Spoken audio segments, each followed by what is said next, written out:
New criminal loss, அதாவது 3 புதிய குற்றவியல் சட்டங்கள். இது என்ன அப்படின்னு பார்த்தோம் அப்படின்னா, இதுக்கு முன்னாடி பிரிட்டிஷ் டைம்லேருந்து இருந்த சட்டங்கள் தான்.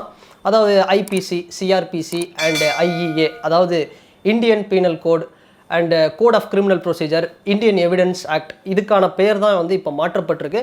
பெயர் மட்டும் மாற்றப்படாமல் கூட நிறைய சட்டங்கள், அப்போ பிரிட்டிஷ் டைமில் இருந்த அந்த சட்டங்களையும் வந்து கொஞ்சம் திருத்தி கொஞ்சம் மாடிஃபிகேஷன் பண்ணி வேறு மாதிரி ஒரு நியூ ரூல்ஸும் லாஸும் வந்து இதில் வந்திருக்கு.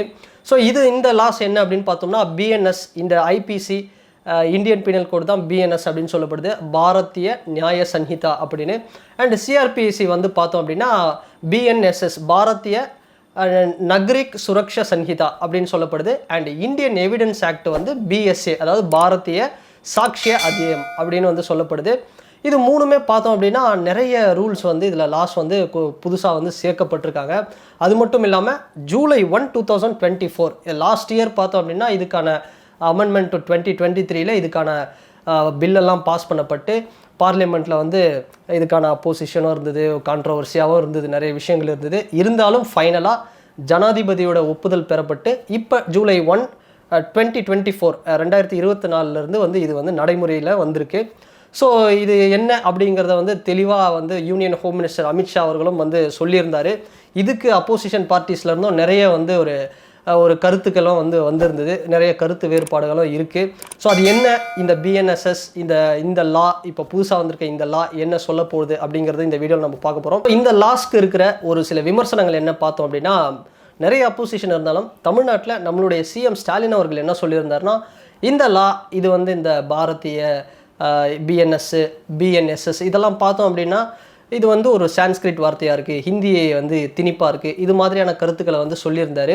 ஸோ இதுக்கு அப்படியே வந்து இப்போ பார்த்தோம் அப்படின்னா அவரும் அமித்ஷா அவர்களும் வந்து ஒரு கருத்தை சொல்லியிருந்தார். ஸோ இது வந்து என்ன உங்களுக்கு வந்து குறைகள் இருந்தாலும் வந்து அதை வந்து நீங்கள் முறையிடலாம், அதை நாங்கள் வந்து ஆல்டர்னேட் பண்ணுவோம் அவசியம் இருந்தால் அப்படின்னு சொல்லியிருந்தார். இன்னொரு பக்கம் ஏடிஎம்கே பார்ட்டியுடைய தலைவர் எடப்பாடி பழனிசாமி அவர்களும் வந்து என்ன சொல்லியிருந்தார், இது வந்து நீங்கள் எதுக்கு வந்து சேஞ்ச் பண்ணுறீங்க இந்த நேம்ஸை, இது வந்து இங்கிலீஷ்லேயே இருக்கலாம் அப்படின்னு வந்து அவர் சொல்லியிருந்தார். ஸோ இந்த மாதிரி வந்து ஒரு மிக்சடான வந்து ஒரு கருத்துக்கள் வந்து போயிட்டு இருந்தாலும் இது வந்து முறையாக வந்து இப்போ நடைமுறைக்கு வந்து வந்திருக்கு.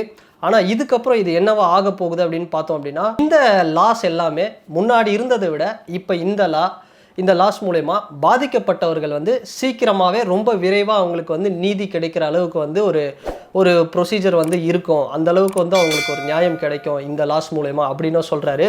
அது மட்டும் இல்லாமல் இந்த லாஸ் வந்து ஒரு சான்ஸ்கிரிட், ஹிந்தி திணிப்பு இது மாதிரி எந்த ஒரு விஷயமும் வந்து கிடையாது.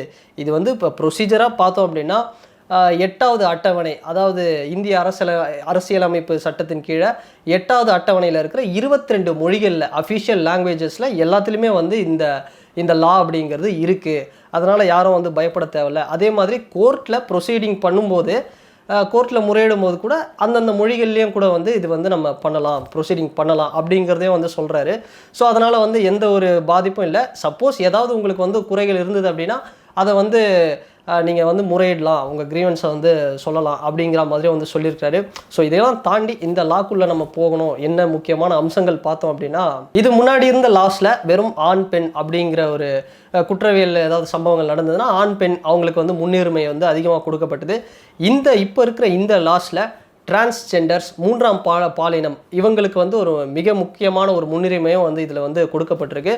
ஸோ அது மட்டும் இல்லாமல் பெண்கள், குழந்தைகள் இவங்களுக்கான பாதுகாப்பும் வந்து ஒரு பெரிய அளவில் பலப்படுத்தப்பட்டிருக்கு. குறிப்பாக 18 வயசுக்கு கீழே இருக்கிற சிறுமிகளை வந்து யாராவது பாலியல் பலாத்காரம் பண்ணப்பட்டாங்க அப்படின்னா அதுக்கான ஒரு அவங்களுக்கு ஏதாவது ஒரு பெரிய அளவில் பாதிப்பு ஏற்பட்டுச்சுன்னா அந்த செயலில், குற்ற செயல்களில் ஈடுபட்டவங்களுக்கு மிக கடுமையான ஒரு தண்டனைகள், அதாவது ஒரு மரண தண்டனையோ இல்லை அவங்களுக்கு வந்து ஒரு ஆயுள் தண்டனையோ இது மாதிரி வந்து கிடைக்கிற அளவுக்கு கூட ஒரு கடுமையான நடவடிக்கை வந்து எடுக்கப்படும் அப்படிங்கிற ஒரு உறுதியை வந்து இந்த லா மூலயமா வந்து சொல்லியிருக்கிறாங்க.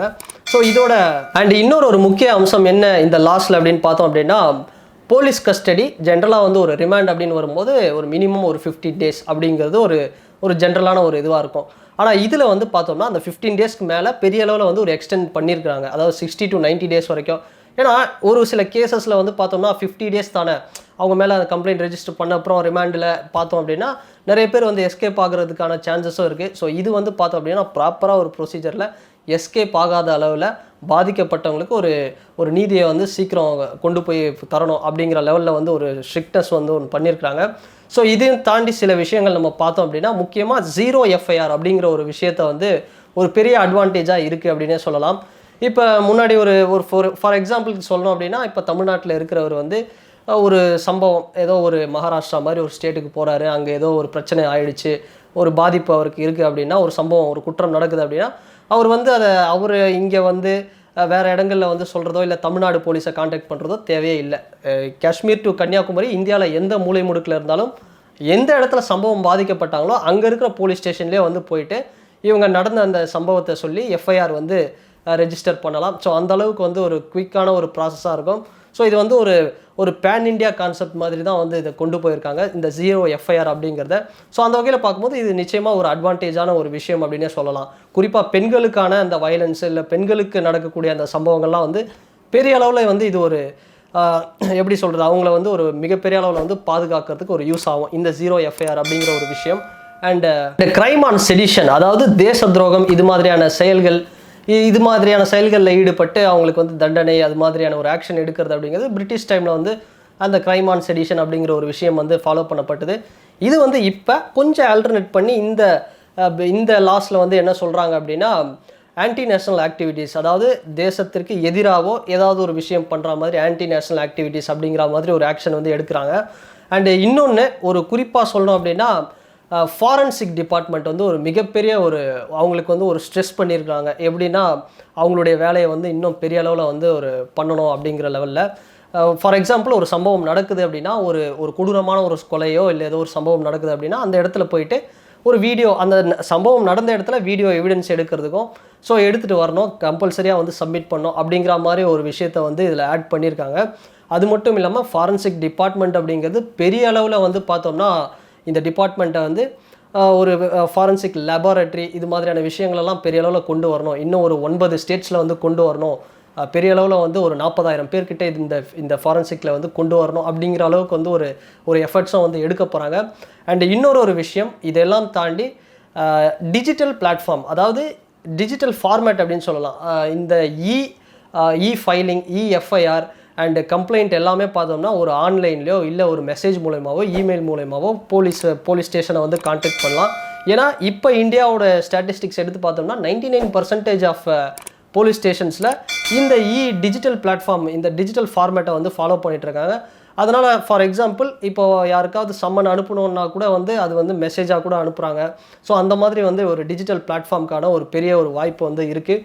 ஸோ அந்தளவுக்கு வந்து ஒரு டிஜிட்டலைஸ் வந்து பண்ணியிருக்கிறாங்க அப்படின்னே சொல்லலாம் இந்த லாஸ் மூலயமா. அண்டு இன்னொரு ஹைலைட்டான விஷயம் என்னன்னு பார்த்தோம் அப்படின்னா, விசாரணை அப்படிங்கிறது வந்து முடிஞ்சதுக்கப்புறம் வித்தின் 45 டேஸில் வந்து அந்த குறிப்பிட்ட ஜட்ஜ் மூலயமா வந்து ஒரு தீர்ப்புகள் வந்து வழங்கப்படணும், ஒரு ஃபாஸ்ட்டான ஒரு தீர்ப்புகள் வந்து வழங்கப்படணும் அப்படிங்கிறதையும் வந்து இந்த இடத்துல வந்து ஹைலைட் பண்ணியிருக்கிறாங்க இந்த லாஸ் மூலயமா. இதில் இருக்கிற ஒரு ட்ராபேக்ஸ் என்ன அப்படின்னு பார்த்தோம்னா, இப்போ BNSS அப்படிங்கிறது எல்லாமே வந்து அதை நம்ம ஃபுல்லாக சொல்லும்போது அதில் அதாவது அந்த இந்தியன் எவிடன்ஸ் ஆக்டுக்கான அந்த பாரதிய சாட்சியம், அதாவது சாட்சி எவிடன்ஸ் அப்படிங்கிற ஒரு விஷயம் மட்டும் வந்து ஈஸியாக புரியுதே தவிர, நிறைய வந்து ஃபுல்லாக பார்த்தோம் அப்படின்னா அந்த ஹிந்தி பெல்ட்டில் இருக்கிற மக்களுக்கு வந்து அதிகமாக வந்து தெரியும். ஸோ மற்றவங்களுக்கு வந்து கொஞ்சம் பிக்கப் ஆகிறதுக்கு வந்து இன்னும் ஒரு 2-3 வருஷங்கள் கூட எடுக்கலாம். ஸோ அந்தளவுக்கு இருக்குது.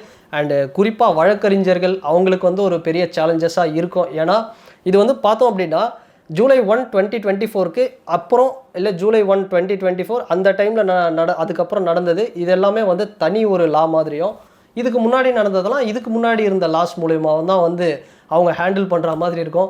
ஃபார் எக்ஸாம்பிள் பார்த்தோம் அப்படின்னா, இப்போ இந்த லாஸை வந்து இம்ப்ளிமெண்ட் பண்ண உடனே வந்து ஒரு பெரிய ஒரு சம்பவம் நடந்திருக்கு. என்னென்னா மத்திய பிரதேஷில் இருக்கிற குவாலியரில் ஒரு பைக் தெஃப்ட் வந்து நடந்திருக்கு. அது பார்த்தோம் அப்படின்னா கரெக்டாக ஒரு 12 AM அப்புறம் நடந்திருக்கு, ஜூலை 1 12 AM மேலே. ஸோ இது வந்து ஒரு ஃபாஸ்ட்டான ஒரு ஆக்ஷன் எடுத்து உடனே வந்து வித்தின் ஒரு 20 to 30 மினிட்ஸ்க்குள்ளே வந்து ரெஜிஸ்டர் பண்ணிட்டாங்க, FIR வந்து இது பண்ணிட்டாங்க, அந்த பைக் தெஃப்ட்டை வந்து இது பண்ணணும் அப்படின்னு. ஆனால் இருந்தாலும் கூட இதுக்கு சப்போஸ் இந்த ஒரு விஷயம் வந்து கரெக்டாக ஒரு 20 நிமிஷம் முன்னாடி நடந்திருந்தால் இதை வந்து வேறு மாதிரி பழைய லா கூட தான் வந்து ஹேண்டில் பண்ணியிருக்கணும். ஸோ இது மாதிரியான விஷயங்கள் தான் வந்து வழக்கறிஞர்களுக்கு வந்து ஒரு சேலஞ்சிங்காக இருக்கும் அப்படின்னே சொல்லலாம். அண்ட் மொத்தத்தில் பார்த்தோம் அப்படின்னா அண்டு கேசஸ் ஆல்ரெடி பார்த்தோம்னா இந்தியாவில் வந்து லட்சக்கணக்கான கேசஸ் வந்து நிறையவே வந்து பெண்டிங்ஸ் இருக்குது. போதுமான வந்து ஜட்ஜஸும் போதுமான வழக்கறிஞர்கள் இருந்தாலும் ஸோ அதுக்கான தீர்ப்பு வழங்கக்கூடிய அந்த செஷனாக இருக்கட்டும், ஜட்ஜஸ்லாம் வந்து கொஞ்சம் அந்த அப்பாயின்மெண்ட் அப்படிங்கிறது நிறையவே வந்து லேக்காக பெண்டிங்காக தான் இருக்குது. ஸோ இதுக்கு முன்னாடி இருக்கிறத ஹேண்டில் பண்ணணும். ஸோ இந்த லாஸும் வந்து நிறைய ஒரு சேலஞ்சஸ் இருக்குது அப்படின்னே சொல்லலாம்.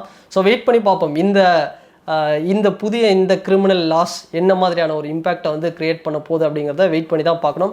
அண்டு இந்த பெயர் மாற்றம் அப்படிங்கிறது இங்கிலீஷ்லேயும் அது தொடரப்பட்டால் இன்னும் கொஞ்சம் பெட்டராக இருக்கும் அப்படிங்கிறது தான் என்னுடைய கருத்து. அண்ட் உங்களுடைய கருத்து என்ன இந்த லாவை பற்றி அப்படிங்கிற உங்களுடைய கருத்தை இந்த கமெண்ட் செக்ஷனில் வந்து பதிவிடுங்க. அண்ட் இந்த வீடியோ உங்களுக்கு பிடிச்சிருந்தா லைக் பண்ணுங்கள், ஷேர் பண்ணுங்கள், கமெண்ட் பண்ணுங்கள், சப்ஸ்கிரைப் பண்ணுங்கள். வேறு ஒரு வீடியோவில் வேறு ஒரு கண்டென்ட்டில் நான் உங்களை பார்க்குறேன்.